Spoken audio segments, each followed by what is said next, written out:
បញ្ហាដដែលៗដែលតែងតែកើតមានឡើងជារៀងរាល់ឆ្នាំអញ្ចឹងរាល់បញ្ហាទាំងអស់នោះតែងតែយកមកដោះស្រាយហើយនឹងធ្វើវាដដែលហើយជួបតែភាពបរាជ័យក៏ដ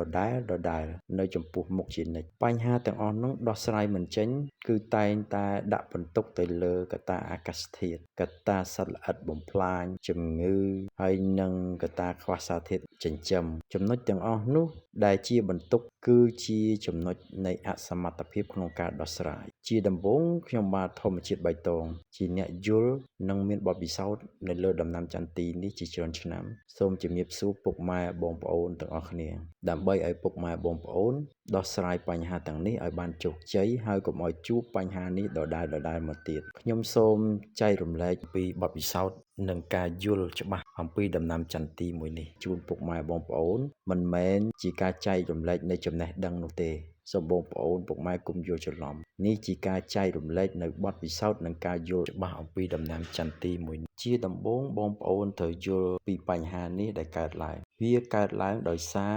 នៃការខ្វះសារធាតុចិញ្ចឹមជាដើមហេតុដំបូងអញ្ចឹងរាល់សារធាតុចិញ្ចឹមបងប្អូនគួរតែផ្ដល់ឲ្យវាឲ្យគ្រប់ចំនួនពេលខ្លះបងប្អូនផ្ដល់ឲ្យវាច្រើនដងមែនប៉ុន្តែមិនត្រូវចំណុចដែលវាចង់បាននោះវាស្មើនឹងខុសគោលដៅចំណែកកត្តាអាកាសធាតុមិនជាចោតបញ្ហាទេពីព្រោះរុក្ខជាតិវាជាធម្មជាតិស្រេចហើយវាមានប្រព័ន្ធការពាររបស់វាបើសិនជាវាមានសារធាតុចិញ្ចឹមគ្រប់គ្រាន់វាមានសុខភាពល្អនោះនឹងវាសម្របខ្លួនជាមួយនឹងអាកាសធាតុទៅហើយវាមិនចោតជាបញ្ហាត្រជាក់ខ្លាំងក្តៅខ្លាំងនៅក្នុងចន្លោះសីតុណ្ហភាពពី10អង្សាទៅ40អង្សានោះទេដែលធ្វើឲ្យប៉ះពាល់ដល់វានោះទេឬទឹកដង្សើមប្រៃដង្សើមអាស៊ីតក៏មិនអាចចោទជាបញ្ហាដល់វាដែរចំណែកឯសត្វល្អិតហើយនឹងជំងឺវាជាកត្តាមកតាមក្រោយទេបើសិនជាចន្ទីបងប្អូនមានសុខភាពខ្សោយហើយនោះ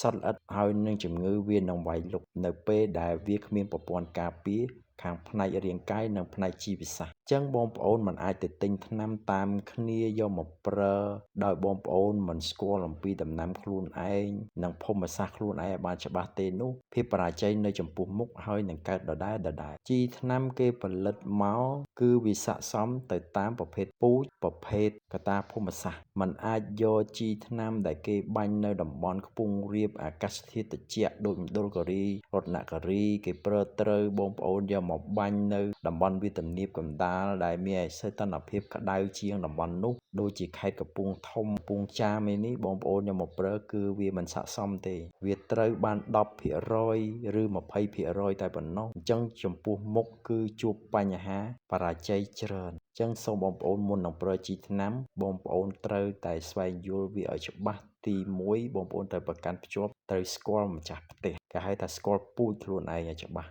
ពូជហ្នឹងវាត្រូវការជីអីត្រូវការថ្នាំអីដែលច្រើនបំផុតព្រោះការទទួលយកអាហារចិញ្ចឹមគឺខុសៗគ្នាដែរការថែទាំក៏ខុសៗគ្នាទៅតាមពូជនីមួយៗដែរទី2បងប្អូនត្រូវស្គាល់អំពីបរិបទនៃទឹកដីអាកាសធាតុនិងបរិស្ថាននៅទីតំបន់នោះទី3បងប្អូនត្រូវតែមានឆន្ទៈនឹងការដោះស្រាយរបស់វាចំគោលដៅហើយចង់ដោះស្រាយចំគោលដៅបងប្អូនត្រូវយល់អំពីចំណុចទី1ទី2នេះឲ្យច្បាស់សិនហើយនឹងត្រូវស្គាល់អំពីដំណាំការវិវត្តរបស់វានេះឲ្យបានច្បាស់លាស់សិនហើយក្នុងការដោះស្រាយបងប្អូនត្រូវដោះស្រាយឲ្យបាន4ចំណុចដែលត្រឹមត្រូវទី1គឺដោះស្រាយចេះពិនិត្យមើលសត្វល្អិតនិងជំងឺគួរប្រើថ្នាំប្រភេទអីឲ្យស័ក្តិសមរបស់វាដើម្បីកម្ចាត់ឲ្យចំគោលដៅទី2បងប្អូនត្រូវតែដឹងថាដំណាំបងប្អូនក្នុងកម្រិតពេលនេះវាត្រូវការសារធាតុថ្នាំអ្វីដាក់ឲ្យត្រូវសារធាតុថ្នាំនោះឲ្យត្រូវតាមកម្រិតដែលវាចង់បាននិងប្រភេទថ្នាំដែលវាត្រូវការទី3បងប្អូនត្រូវតែដោះស្រាយបញ្ហានេះ